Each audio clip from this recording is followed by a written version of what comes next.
Sejarah dunia dipenuhi dengan kisah eksploitasi, penindasan, dan konspirasi untuk menguasai suatu bangsa. Salah satu yang paling kelam adalah perdagangan opium di Hindia Belanda. Sebuah praktik yang bukan hanya menghancurkan ekonomi rakyat, tetapi juga merusak moral dan menjadikan candu sebagai alat kendali. Seberapa jauh pengaruh opium dalam membentuk sejarah Indonesia? Mari kita telusuri kisah kelam ini. Sejak abad ke-17, Hindia Belanda menjadi pusat perdagangan dunia. VOC, kongsi dagang Belanda, bukan hanya menjual rempah-rempah, tetapi juga mulai memonopoli perdagangan opium. Awalnya, opium diimpor secara diam-diam dari Benggala dan India, lalu didistribusikan melalui Batavia, sekarang Jakarta, ke berbagai daerah. VOC melihat peluang besar. Pada 1745, mereka mendirikan Sociëteit van den Amphioem-handel, sebuah perusahaan khusus untuk mengontrol perdagangan opium. Kebijakan ini semakin mengukuhkan dominasi Belanda dalam industri candu. Pemerintah kolonial tidak hanya menjual opium, tetapi juga sengaja membuat masyarakat ketergantungan. Seiring waktu, candu bukan hanya menjadi barang dagangan, tetapi juga alat penghancur sosial. Banyak rakyat pribumi jatuh miskin, tidak mampu bekerja, dan bahkan terjerumus dalam dunia kejahatan. Mereka yang kecanduan dipaksa mencuri, merampok, bahkan menjual diri demi mendapatkan uang untuk membeli candu. Majalah militer Gids pada tahun 1913 melaporkan bahwa hampir 60% bintara pribumi di tentara kolonial Hindia Belanda adalah pengguna opium. Bahkan di barak-barak militer, pemerintah kolonial menyediakan ruangan khusus untuk mengisap opium. Pada 1894, Hindia Belanda membangun pabrik opium modern pertama di Batavia. Lokasinya di Kramat, Jakarta, kini menjadi bagian dari kampus Universitas Indonesia Salemba.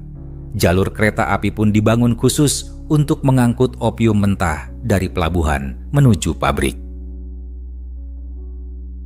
Jumlah pekerja di pabrik ini meningkat drastis dari 630 orang pada tahun 1905 menjadi lebih dari 1.000 orang pada tahun 1913.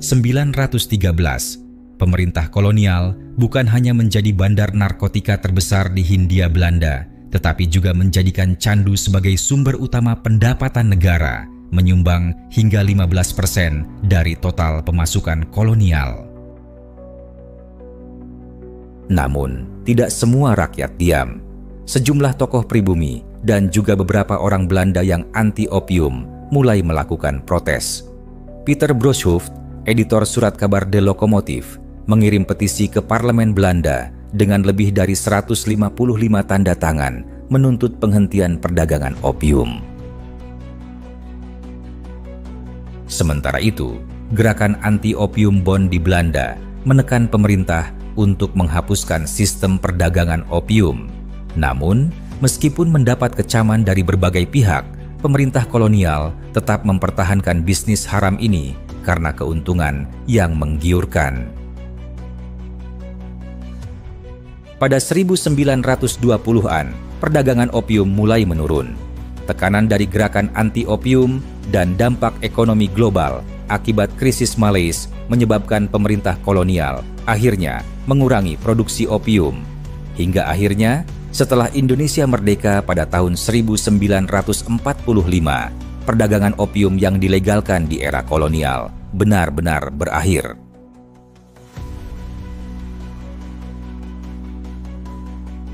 Namun, dampaknya tetap terasa. Banyak keturunan pecandu opium hidup dalam kemiskinan, dan praktik perdagangan narkotika terus berkembang dalam bentuk lain hingga saat ini.